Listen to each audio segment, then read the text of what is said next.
नमस्कार दोस्तों, स्वागत है आपका हमारे चैनल बी नॉलेजफुल पर।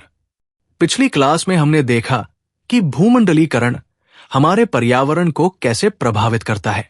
आज के इस लेक्चर में हम पर्यावरण विज्ञान के एक बहुत ही महत्वपूर्ण अध्याय को शुरू करने जा रहे हैं, जिसका नाम है पर्यावरणीय विपदाएं, एनवायरमेंटल डिजास्टर्स। हम अक्सर आपदा, विपत्ति और जल प्रलय जैसे शब्दों का उपयोग करते हैं, लेकिन क्या इनके बीच कोई अंतर है और कैसे मानवीय गतिविधियों ने इन प्राकृतिक आपदाओं को और अधिक खतरनाक बना दिया है? आइए विस्तार से समझते हैं। इस पूरी इकाई में हम इन विषयों पर चर्चा करेंगे। प्राकृतिक विपदाएं जैसे भूकंप, बाढ़, सूखा और चक्रवात, समुद्र की विनाशकारी लहरें, सुनामी, ज्वालामुखी और भयंकर तूफान, और सबसे महत्वपूर्ण, इन विपदाओं के लिए तैयारी और प्रबंधन।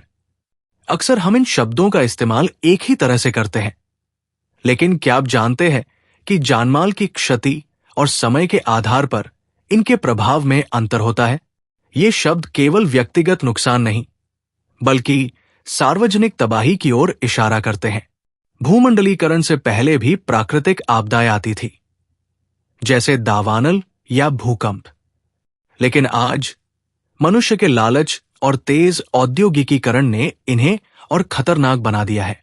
मुख्य कारण विशाल बांधों का निर्माण और निर्वनीकरण, पेड़ों की कटाई, रसायनों का अंधाधुंध प्रयोग, खतरनाक कचरे, हैजर्डस वेस्ट का परिवहन और तेल का रिसाव, ऑयल स्पिल्स, ग्रीन हाउस गैसों का उत्सर्जन।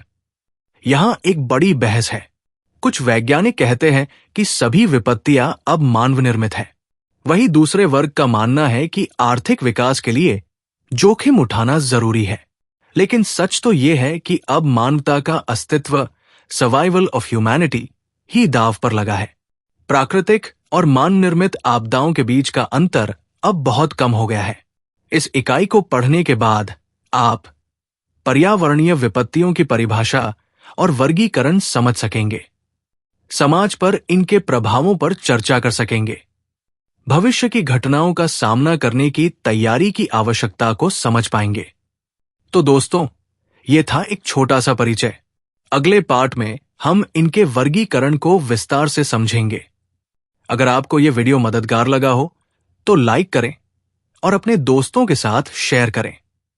कमेंट में बताएं, क्या आपको लगता है कि हम विकास और पर्यावरण के बीच संतुलन बना सकते हैं?